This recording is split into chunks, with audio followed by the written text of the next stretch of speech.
जी, मैं माननीय कुलपति महोदय की आज्ञा से अब इस सत्र की शुरुआत करती हूँ। यूनिवर्सल ह्यूमन वैल्यूज की इस 5 दिन की ऑनलाइन कार्यशाला के अंतिम सत्र के मुख्य अतिथि डॉक्टर गुलाब कोठारी जी अब हमारे साथ जुड़ चुके हैं। बीकानेर तकनीकी विश्वविद्यालय की तरफ से मैं अलका स्वामी, अग्रणीय भारतीय दैनिक समाचार पत्र राजस्थान पत्रिका के प्रधान संपादक डॉक्टर गुलाब कोठारी जी का स्वागत करती हूँ। अलका स्वामी। साथ ही मैं राजुल अस्थाना सर का भी स्वागत करती हूँ। आप पूरे देश में इस ह्यूमन वैल्यू की एजुकेशन को कोर्स के रूप में पढ़ाने के लिए जो कार्य किया है, उसकी जो कोर टीम है, आप उसके सदस्य हैं। तो सर, आपका भी स्वागत है। श्रीमान, आपको मुझे ये बताते हुए बहुत हर्ष हो रहा है कि बीकानेर तकनीकी विश्वविद्यालय ने एक और नवाचार करते हुए इस समय जब हम सब घर पे बने हुए हैं, एक ऑनलाइन कार्यशाला करने का निर्णय लिया, जिससे घर पर ही हमारे विद्यार्थी मानवीय मूल्यों की महत्ता को समझ सकें। और आपको ये जानकर प्रसन्नता होगी कि हम 5000 विद्यार्थियों से इस विषय पे चर्चा करने वाले हैं, जिसमें से इस पहले चरण में हम 1000 विद्यार्थियों के सामने अभी विषय को रख चुके हैं। अब सर्वप्रथम मैं माननीय कुलपति महोदय से आग्रह करूंगी कि वे मुख्य अतिथि डॉक्टर गुलाब कोठारी जी का स्वागत करें, और साथ ही अनुरोध है कि मानवीय मूल्यों की शिक्षा के बारे में जानकारी देते हुए विश्वविद्यालय द्वारा अभी तक किए गए प्रयासों से आपको अवगत कराएं। Thank you.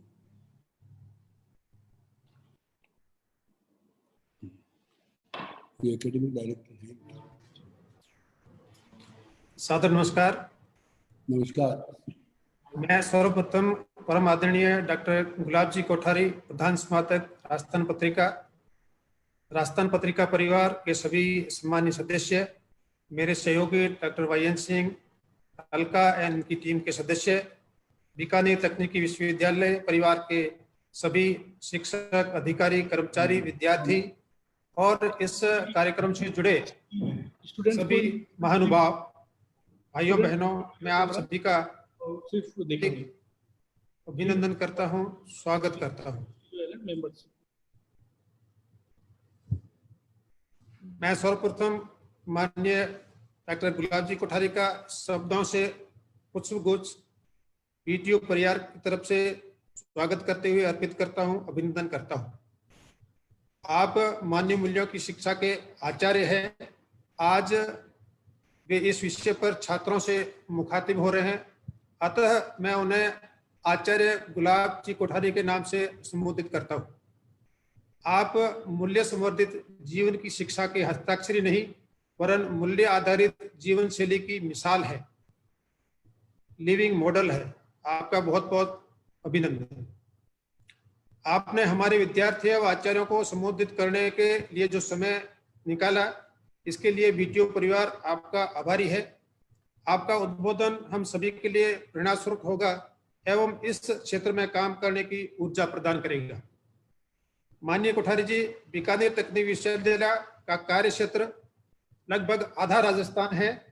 इसमें आने वाले सभी कोर्सेज यानी engineering, MBA, MCA, B design के सभी सरकारी और गैर सरकारी महाविद्यालयों के अंतर्गत इसी बीटीयू के अंतर्गत आते हैं।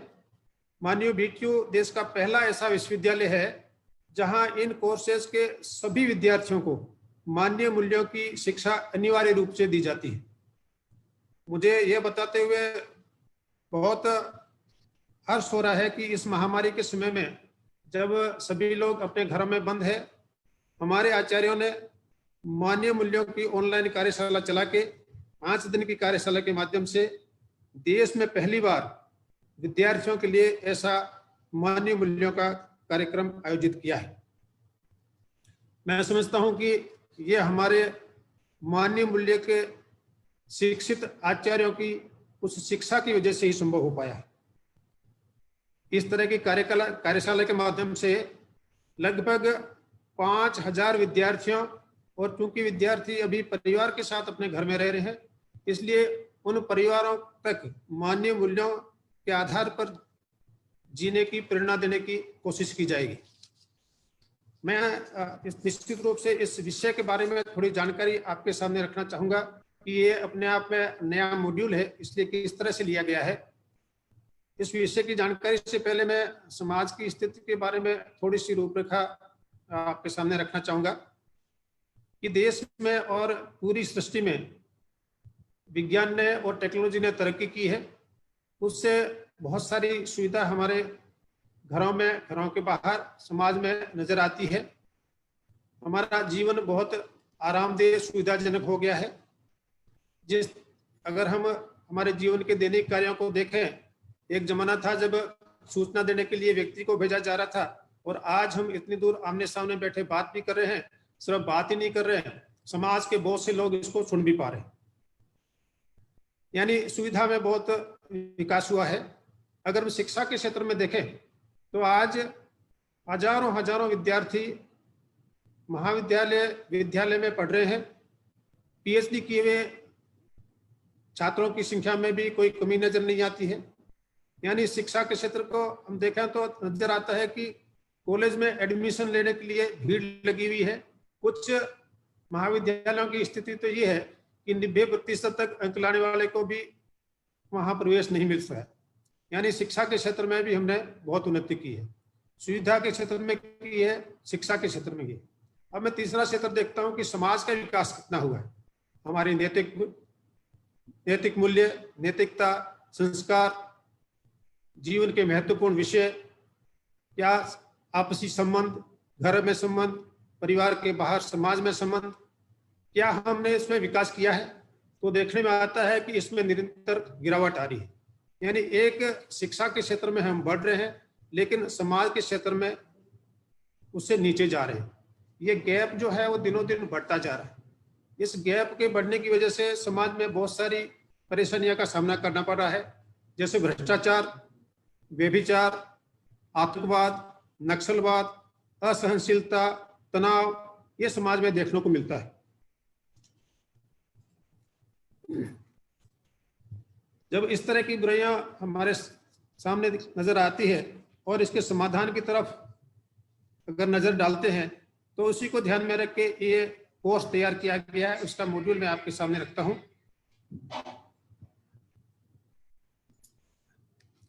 अगर हम देखें तो हमको सबसे ज्यादा भय किससे लगता है? हिंसक पशुओं से, प्राकृतिक आपदाओं से, या मानव के अमानवीय व्यवहार से। तो हमको लगता है कि मानव का जो अमानवीय व्यवहार है उससे सबसे ज्यादा हमको भय लगता है। बाकी सब जो भय है उससे किसी न किसी रूप में इंसान ने अब पा लिया है। आज की कोरोना की महामारी को देखें तो आने वाले समय में निश्चित रूप से इसका भी कोई टीका बन जाएगा। लेकिन मानव का जो अमानवीय व्यवहार का भय है वो हमको उसका कोई न कोई जो उपाय होना चाहिए वो शायद नजर नहीं आ रहा। उदाहरण के लिए मैं कहूँ कि अगर व्यक्ति बड़े शहर में जाता है तो उसको किससे डर लगता है? अगर उसको महसूस हो कि उसके पीछे कोई एक आदमी चल रहा है, तो लगातार चल रहा है, तो उसको डर लगने लगता है कि मेरा पीछा क्यों कर रहा है। और कोई वही आदमी रुके और वो दूसरा आदमी उसके पास आके खड़ा हो जाए तो उसको उसका डर और बढ़ जाता है। और वो चुपके से कुटिल मुस्कुरान दे के निकल जाए तो उसका डर इतना बढ़ता है कि वो रात भर सोचता रहता है कि शायद उस व्यक्ति से मुझे कोई न कोई खतरा है। ये सिर्फ इसलिए हो रहा है कि मानव का जो आचरण है वो निश्चित नहीं है। इस आचरण को समझने की कोशिश करते हैं। जो सृष्टि में जितनी भी इकाइयां हैं, अणु परमाणु से लेके और पेड़ पौधे, पशु और व्यक्ति तक, इसको देखें तो व्यक्ति को छोड़ के, मानव को छोड़ के बाकी सभी का आचरण निश्चित है। पेड़ पौधे वैसे ही होंगे जैसा बीज होगा, पशु वैसा ही होगा जैसा वो वंश होगा, लेकिन मानव कैसा होगा ये उसका आचरण निश्चित नहीं है। अगर मैं कहूं कि क्या ये निश्चित हो सकता है कि शाकाहारी माँ बाप की संतान शाकाहारी होगी, तो निश्चित रूप से नहीं कह सकते। लेकिन अगर हम कहें कि गाय है तो गाय तो घास ही खाएगी, अगर शेर है तो वो मांस ही खाएगा। शेर घास नहीं खाएगा, शेर मांस ही खाएगा और गाय घास ही खाएगी। यानी उनका व्यवहार निश्चित है, लेकिन व्यक्ति का व्यवहार, आचरण निश्चित नहीं है। इस आचरण को निश्चित करने के लिए इस तरह की शिक्षा का मॉड्यूल तय किया गया है। अगर मैं वर्तमान शिक्षा की तरफ थोड़ा सा ध्यान दूं तो हमको दो चीजें देखनी होती कि हमको क्या करना है और फिर कैसे करना है। क्या करना है यानी मूल्य आधारित शिक्षा, कैसे करना है यानी कौशल आधारित शिक्षा। आजकल हमारा सारा का सारा ध्यान कौशल आधारित शिक्षा पे है। कैसे करना है इस पे आधारित, क्या करना है इस पे आधारित नहीं है। हमारा सारा शिक्षक वर्ग कैसे करना है इसी पे ध्यान देता है, और मूल्य आधारित शिक्षा कैसी होनी चाहिए उस पर ध्यान नहीं। लेकिन जरूरत यह है कि मूल्य संवर्धित कौशल को शिक्षा देने की जरूरत है। यानी मूल्य पहले है, कौशल बाद में है। अगर मैं कहूं कि मूल्य रहित अगर कौशल है, तो मैं विद्यार्थियों को अगर बिजली बनाने का फार्मूला सिखाता हूं, तो उस बिजली बनाने के फार्मूले से बम भी बन सकता है। उस फार्मूले में कोई वैल्यू नहीं है, वो इनर्ट है। ये तो उसको उपयोग करने वाले पे निर्भर करता है कि उस बिजली बना के समाज के लिए उपयोगी साबित होता है या बम बना के विध्वंस करता है। यानी जो मूल्य है वो पहले है, कौशल बाद में है। यानी मूल्य संवर्धित कौशल की शिक्षा की जरूरत है। अगर हम समाज की स्थिति देखें और इस मॉडल को देखें, तो लगता है कि हमको जब तक व्यक्ति की इच्छा और उसके जीवन को समझे नहीं, तब तक कोई भी शिक्षा उस पर लागू नहीं हो सकती। तो एक चीज ध्यान में आता है कि हर व्यक्ति सुखी और समृद्ध होना चाहता है। कोई भी व्यक्ति है, ये दो रिक्वायरमेंट मिनिमम, सुखी और समृद्ध होना चाहते हैं, जीवन का उसका अंतिम लक्ष्य है, और इन दोनों की निरंतरता बने रहना चाहती है। अगर इस समय हम परिवार के अंदर झगड़ों को देखें, तो समझ में आता है कि सुविधा के अभाव में भी कुछ झगड़े हो सकते हैं, लेकिन ज्यादातर झगड़े समाज में संबंधों का निर्वहन ठीक तरह से नहीं करने की वजह से होती है। ऐसे में हमें ध्यान आता है कि व्यक्ति को सुविधा तो चाहिए, लेकिन सुविधा के साथ संबंध भी चाहिए।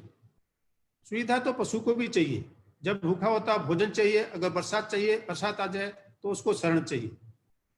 लेकिन मानव को इसके अलावा परिवार में और समाज में संबंध पूर्वक रहने की जरूरत होती है, इसलिए उसको सुविधा और संबंध दोनों चाहिए। जब सुविधा पर्याप्त मिल जाती है उसको, तब उनके मन में जो हजारों विचार आते हैं वो उससे संबंध से संबंधित होते हैं। जैसे उदाहरण के लिए, घर में सारी सुविधा हो और घर के पति पत्नी में झगड़ा हो जाए, भाई भाई में झगड़ा हो जाए, तो उसका निर्वहन सुविधा से नहीं हो सकता। उसका निर्वहन संबंध को भावपूर्ण जीने से ही संभव हो सकता है। यानी इंसान को सुविधा और संबंध दोनों चाहिए, लेकिन कौन सा कितना चाहिए इसको निर्धारित करने के लिए एक तीसरी चीज और चाहिए, उसको कहते हैं सही समझ। अगर हम ध्यान से देखें तो हर व्यक्ति संबंध पूर्वक ही जीना चाहता है। कोई भी व्यक्ति झगड़े से नहीं जीना चाहता। कोई भी पति पत्नी ये नहीं चाहते कि हम झगड़ें, कोई भी दो भाई ये नहीं चाहते कि हम झगड़ें, कोई भी दो पड़ोसी भी ये नहीं चाहते कि हम झगड़ के रहें। तो प्राकृतिक जो समझ है, उसकी नेचुरल एक्सेप्टेंस है, सहज स्वीकृति है, उसके माध्यम से तो हमेशा प्रेम से ही रहना चाहता है। लेकिन उस संबंध के भाव की समझ नहीं होने से वो कहीं न कहीं निर्वहन नहीं कर पाता है। इसलिए परिवार में और उसके समाज में कोई न कोई क्लेश बनता है। तो तीसरा जो महत्वपूर्ण हमें ध्यान आता है कि व्यक्ति को सुविधा, संबंध और उसके अलावा जो तीसरी चीज चाहिए वो सही समझ चाहिए। अगर हम इस समय समाज पे दृष्टि डालें तो दो तरह के लोग हमको नजर आते हैं। पहले वो जो सुविधा विहीन है, इसलिए दुखी है और दरिद्र है। दूसरे वो सुविधा संपन्न है, लेकिन उनमें सुविधा संपन्न होने का भाव नहीं है। न भाव नहीं होने से वो दुखी है एवं दरिद्र है। लेकिन हम चाहते क्या है? चाहते तो सभी सुविधा संपन्न, सुखी और समृद्ध होना चाहते हैं। यानी सबका जो लक्ष्य है जीवन का वो तो एक ही है। तो ध्यान में आता है कि तीन चीजें व्यक्ति को चाहिए: फिजिकल फैसिलिटी यानी सुविधा, रिलेशनशिप यानी संबंध पूर्वक मानव का मानव के साथ संबंध, और तीसरा इन दोनों की सही समझ। लेकिन इन तीनों की प्रायोरिटी क्या होनी चाहिए? मुझे लगता है कि इसको समझने की सबसे बड़ी समझने और समझाने की जरूरत है। समाज में देखने से ऐसा लगता है कि व्यक्ति हर समस्या का समाधान सुविधा में ढूंढता है। उसे ऐसा लगता है कि अगर सुविधा संग्रह हो जाएगा तो संबंध भी ठीक हो जाएगी, और अपना सारा टाइम, एनर्जी सुविधाओं के संग्रहण में लगाता है। उदाहरण के लिए मैं बताऊं कि एक व्यक्ति जैसे अपनी अंगूठी खो गई हो और रात को लाइट के पोल के नीचे ढूंढ रहा है, बहुत से लोग इकट्ठे होते हैं, देखते पूछते हैं क्या कर रहे हैं, बोले मेरी अंगूठी खो गई है, ढूंढता हूँ। काफी देर तक नहीं मिलती है, लोग पूछते हैं कि आप सही से याद करें कि आपकी अंगूठी यही खोई थी क्या?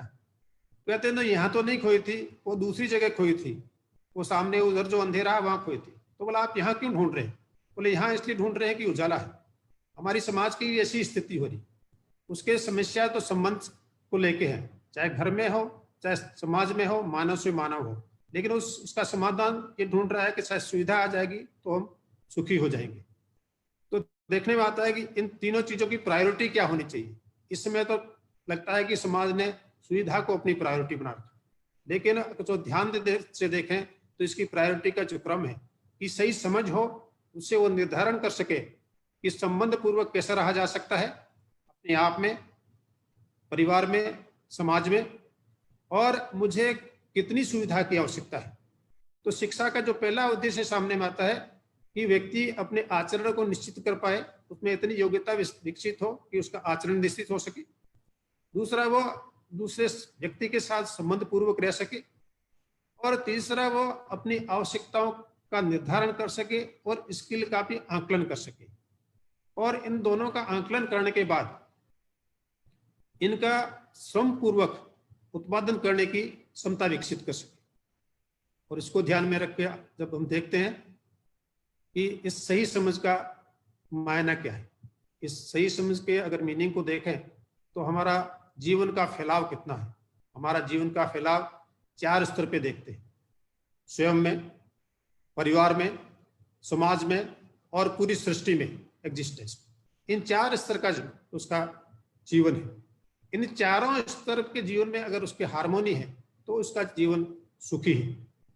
व्यक्ति के खुद को देखें तो उसको समझने की जरूरत है कि व्यक्ति शरीर और मैं से बना हुआ है, बॉडी और सेल्फ का बना हुआ है। बॉडी के रिक्वायरमेंट अलग है, सेल्फ के रिक्वायरमेंट अलग है।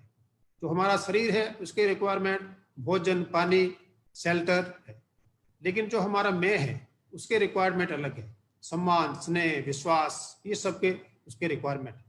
जो शरीर के रिक्वायरमेंट है वो निरंतर नहीं है। एक बार भोजन मिलने के बाद में दोबारा भोजन की जरूरत उस समय बाद होती है। सांस भी हम एक बार लेते हैं, दूसरी बार छोड़ते हैं। लेकिन जो संबंध की जरूरत है, चाहे उसको सम्मान हो, विश्वास हो, इसकी निरंतर जरूरत होती है। ऐसा नहीं कि मुझे सुबह तो सम्मान चाहिए और शाम को नहीं चाहिए, यहाँ तक कि रात को सपने में भी कोई असम्मान हमारे प्रदर्शित करते हैं तो वो भी हमको स्वीकार नहीं। ये बात विद्यार्थी को सुनने की जरूरत है और समझने की जरूरत है कि बॉडी और सेल्फ ये दोनों का को एग्जिस्टेंस है, दोनों का सह अस्तित्व है, दोनों मिलके एक है, अलग अलग भी है और एक भी है। और यह समझने की जरूरत है कि जो बॉडी है वो हमारे सेल्फ के लिए एक इंस्ट्रूमेंट है, एक यंत्र है जो हमारे सेल्फ के रिक्वायरमेंट को पूरा करता है। इसके बाद उसको परिवार में हार्मोनी की समझने की जरूरत है। जब परिवार की व्यवस्था को देखते हैं तो संबंध के निर्वहन हम कैसे कर पाते हैं। उस संबंध के निर्वहन में अगर हार्मोनी है, इस हार्मोनी का आधार विश्वास, सम्मान, स्नेह, वात्सल्य और अंततः अगर हम प्रेम पूर्वक परिवार में रह पाते हैं तो उसको परिवार में हार्मोनी के रूप में रहा जाना कह सकते हैं। इस बात की अगर हमको समझ है तभी हम उन संबंधों का पूर्ण रूप से निर्वहन कर पाते हैं, और इसके निर्वहन करते हैं तब हम समाज में संबंध के रूप में सफल हो पाते हैं, सुखी हो पाते हैं। अगर हम इसको एक्सटेंड करें तो हम जिस परिवार से हम मोहल्ले में रहते हैं, मोहल्ला भी हमारा परिवार है। जिस गांव में रहते हैं, गांव हमारा परिवार है। उससे आगे बढ़ते तो जिला हमारा परिवार है, राज्य हमारा परिवार है, देश हमारा परिवार है, देश पूरा मानव समाज हमारा परिवार है। जब तक हम इन सब में संबंध पूर्ण रखने के भाव से, यानी मेरी सुख और समृद्धि में मैं रहना चाहता हूँ, दूसरा भी सुख और समृद्धि चाहता है, मैं दूसरे की सुख और समृद्धि में पूरक हूँ, दूसरा भी मेरे की सुख और समृद्धि में पूरक है, हमारा को एग्जिस्टेंस है, हम एक दूसरे के पूरक हैं। जब हम इस भाव से जीते हैं, इस भाव से जीने की प्रेरणा को हम हार्मोनी कहते हैं। लेकिन व्यक्ति के जीवन का फैलाव यही समाप्त नहीं होता। जिस वातावरण में, जिस सृष्टि में हम रहते हैं, उससे भी हमारा लगाव है, हम उस पर भी निर्भर हैं। हमारे आसपास पेड़ पौधे, पशु पक्षी और जानवर सभी से हमारा संबंध है। उस संबंध के साथ में हम कितना जी पाते हैं, अगर हम उनके साथ हार्मोनी में जीते हैं तो आप आपस में एक दूसरे की म्यूचुअल फुलफिलमेंट करते हैं, म्यूचुअल संवर्धन करते हैं। जब जितना हम धरती से लेते हैं उतना वापस देने की मन में भाव रखते हैं। जितना हम प्रकृति से लेते हैं वापस प्रकृति को उतना ही वापस देने का, उसको संवर्धित करने का और संरक्षित करने का भाव रखते हैं। अगर हम उसको संवर्धित संरक्षित कर रख पाते हैं, यानी उससे उतना ही लेते हैं जितनी हमको जरूरत है, इस तरह के भाव से हम भी सुखी हो पाते हैं और जो नेचर है वो भी संवर्धन रख पाते हैं। इस तरह के भाव को हम म्यूचुअल प्रोस्पेरिटी या उभय समृद्धि कहते हैं। और जब ये व्यक्ति परिवार के साथ, समाज के साथ और मानव से मानव के साथ संबंध पूर्वक रह पाता है, इस तरह के भाव से रहता है, तब खुद भी खुश होता है और दूसरे को भी खुश रख पाता है। इसको हम उभय सुख कहते हैं। जब इस उभय सुख की कल्पना मानव से मानव तक, परिवार तक, समाज तक और पूरे सृष्टि तक जाती है, तो इस तरह के समाज को हम अखंड समाज कहते हैं। इसलिए इस 5 दिन के कोर्स में इन्हीं 4 भावों को विद्यार्थियों को समझाया जाता है कि उनके जीवन का जो फैलाव है, स्वयं से लेके परिवार, समाज और नेचर, इन 4 में हार्मोनी से रहने की समझ विकसित करें। और इन समझ विकसित करने का जो काम है वो एजुकेशन करता है। और इस समझ विकसित होने के बाद वो इसमें किस तरह से जी सकता है, जितना वो जी सकता है, इसको हम संस्कार कहते हैं, यानी संस्कार युक्त शिक्षा। इस शिक्षा के माध्यम से व्यक्ति को व्यक्ति के रूप में तैयार होने की जो शिक्षा है, ये इस वर्कशॉप के माध्यम से हम 5 दिन तक म्यूचुअल डिस्कशन के साथ, इसकी प्रणाली मान्य इस तरह की है कि व्यक्ति को एक प्रपोजल के रूप में बात कही जाती है, वो इसको जांचता है, जांचने के बाद अपने ऊपर लागू हो सकती है कि नहीं हो सकती है, उसको देखता है, स्वयं के आधार पर देखता है, फिर अपने आप पे अपनाता है। और जब अपना के देखता है कि मेरे पे ये लागू होती है, तो उसके जीवन में वो निश्चित हो पाती है। इसकी प्रणाली में कोई मोटिवेशनल उद्बोधन नहीं है। इसकी प्रणाली के माध्यम से ट्रांसफॉर्मेशन की भाव है। और जो विचार इसके माध्यम से जो मूल्य की बात, जो मूल्य सामने रखे जाते हैं, वो सार्वभौमिक है, वो यूनिवर्सल है। जैसे मैं कहूँ कि सम्मान की बात करूँ, स्नेह की बात करूँ, विश्वास की बात करूँ, ये सारे मूल्य हर व्यक्ति पे हर समय और हर जगह लागू होती है। जो बात मुझ पे लागू होती है, मेरे साथ वाले दूसरे पे भी लागू होती है। वो मेरे यहाँ रहने वाले भी पे लागू होती है, प्रदेश के दूसरे हिस्से में होने होती है, और संसार में कहीं भी रहने वाले व्यक्ति पे लागू होती है। यानी ये व्यक्ति पे निर्भर नहीं है, समय पे निर्भर नहीं है और स्थान पे निर्भर नहीं है, इसलिए सार्वभौमिक है। इस तरह की शिक्षा को